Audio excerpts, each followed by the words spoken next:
Hola chicos y chicas, os recomiendo este libro de Frozen.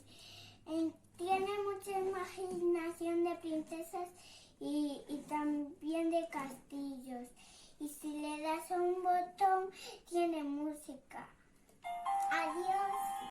Chicos y chicas, quiero recomendaros este libro que es muy chulo. Os voy a enseñar dos páginas. Hay que cuidar mucho el mar. ¿Veis qué bonito el mar?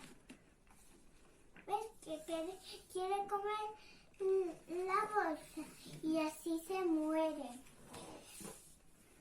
También este libro es muy importante porque es muy chulo y también es para todos los niños del cole, para los pequeños y para los mayores.